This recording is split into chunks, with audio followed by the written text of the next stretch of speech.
টংলাৰ হৰিহিঙা শাখা সাহিত্য সভাৰ দ্বিবাৰ্ষিক অধিৱেশন সম্পন্ন। ওদালগুৰি জিলাৰ প্ৰথম শাখা সাহিত্য সভা হৰিহিঙা শাখাৰ দ্বিবাৰ্ষিক অধিৱেশনখনি পুৱাৰে পৰা দিনজোৰা কাৰ্যসূচীৰে ভোল্লাকাশ শিৱ মন্দিৰ প্ৰাংগণত অনুষ্ঠিত কৰা হয়। হৰিহিঙা শাখা সাহিত্য সভাৰ সম্পাদক নিতুল ডেকাই আধৰা অনুষ্ঠানখনি সাহিত্য সভাৰ পতাকা উত্তোলন, স্মৃতি তৰ্পণ, বৃক্ষ ৰোপণেৰে আৰম্ভ কৰা হয়। দিনৰ 1 বজাৰ পৰা অনুষ্ঠিত হয় মুকলি সভা। শাখাৰ সভাপতি গুৰুপ্ৰসাদ বায়নে সভাপতিত্ব কৰা মুকলি সভাত নিৰ্দিষ্ট বক্তা হিচাপে উপস্থিত থাকে টংলা মহাবিদ্যালয়ৰ অৱসৰপ্ৰাপ্ত অধ্যাপক তথা টংলা সাহিত্য সভাৰ নৱনিৰ্বাচিত সভাপতি ঘটেশ্বৰ বৰুৱা। বিশিষ্ট অতিথি হিচাপে উপস্থিত থাকে ওদালগুৰি জিলা সাহিত্য সভাৰ নৱনিৰ্বাচিত সভাপতি তজৰ আলী, আনহাতে আমন্ত্ৰিত অতিথি হিচাপে উপস্থিত থাকে কবি সাহিত্যিক নিবাৰণ ৰাভা। মুকলি সভাত বৃহত্তৰ হৰিহিঙা এলেকাৰ কৃতি ছাত্ৰ ছাত্ৰীক সম্বৰ্ধনা জনোৱা হয়।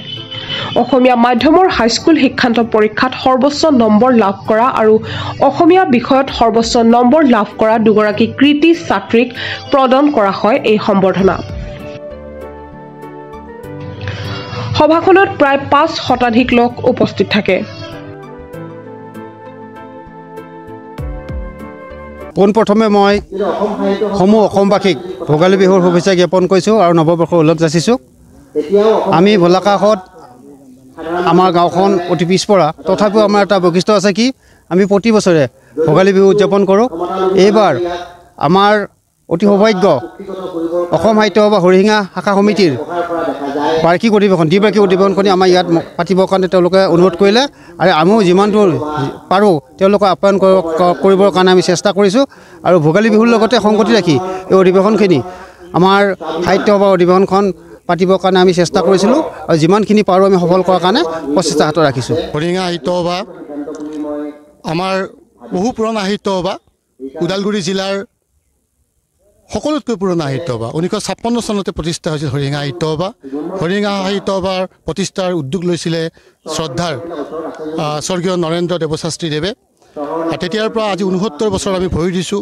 হৰিহিঙা সাহিত্য সভাৰ আমাৰ প্ৰত্যেক বছৰে আমাৰ আগতে বাৰ্ষিক সভা অধিৱেশন চলি আছিলে, এতিয়াৰ পৰা আমাৰ দ্বিবাৰ্ষিক অধিৱেশন চলে। এইবেলি আমি আমাৰ ভোলাকাশ ৰাইজৰ সহযোগত আমি ভোলাকাশতে আমাৰ এই দ্বিবাৰ্ষিক অধিৱেশনখন লৈছোঁ 2023-2024 বৰ্ষৰ। আৰু এয়া ভোলাকাশ অধিৱেশনৰ আমাৰ ইতিমধ্যে কাৰ্যসূচী ৰাতিপুৱা পতাকা উত্তোলন, স্মৃতি তৰ্পণ, বৃক্ষৰোপণ চলিলে আৰু এতিয়া আমাৰ মুকলি সভা চলি আছে।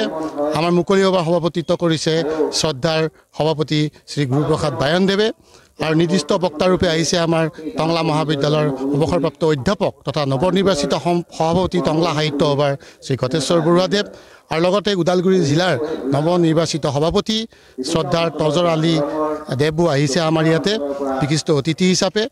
আমাৰ বৰ্তমান ওদালগুৰি জিলাৰ ভিতৰত অন্যতম শাখা হৰিহিঙা সাহিত্য সভাৰ এলেকাৰ অন্তৰ্গত আমি হাইস্কুল শিক্ষান্ত পৰীক্ষাত অসমীয়া বিষয়ত সৰ্বোচ্চ নম্বৰপ্ৰাপ্ত ছাত্ৰ ছাত্ৰী আৰু সৰ্বোচ্চ নম্বৰ অসমীয়া মাধ্যমৰ পৰা যিয়ে প্ৰাপ্ত হয় তেওঁলোকক আমি প্ৰত্যেক বছৰে আমি সম্বৰ্ধনা জনাই আহিছোঁ। এইবেলিও আমি হৰিহিঙা সাহিত্য সভাৰ এলেকাৰ ভিতৰত সৰ্বোচ্চ নম্বৰপ্ৰাপ্ত অসমীয়া মাধ্যমৰ পৰা শ্ৰী প্ৰস্তুতি দাস আৰু অসমীয়া বিষয়ত সৰ্বোচ্চ নম্বৰপ্ৰাপ্ত শ্ৰী প্ৰিয়ংকা দাসক আমি ক্ৰমে তিলক ডেকা সোঁৱৰণী শৈক্ষিক বঁটা আৰু শ্ৰী ফুকন দাস সোঁৱৰণী বঁটা আমি এইবাৰ আগবঢ়োৱাৰ ব্যৱস্থা কৰিছোঁ। এই চেগতে মই সমূহ ভোলাকাশ ৰাইজ, হৰিহিঙা সাহিত্য সভাৰ সম্পূৰ্ণ বিষয়ববীয়া আৰু লগতে আমাৰ প্ৰাক্তন সম্পাদক আমাৰ ভদ্ৰকাকতি দেৱক আমি এই উদ্যোগ লোৱাৰ বাবে ধন্যবাদ জ্ঞাপন কৰিলোঁ। ওদালগুৰিৰ পৰা চিন্ময় ডেকাৰ প্ৰতিবেদন, প্ৰাতঃটাইম ডিজিটেল। অসমৰ সংবাদ জগতখনৰ বাবে এক সুখবৰ।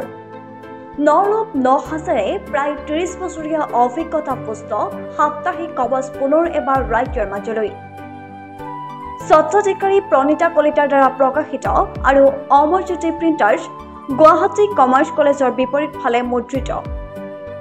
আমাৰ ঠিকনা মুখ্য কাৰ্যালয় অসম ফৰেষ্ট স্কুল হৰি মন্দিৰ পথ গুৱাহাটী আৰু অস্থায়ী কাৰ্যালয় কলিতা মাৰ্কেট বিজয়নগৰ কামৰূপ অসম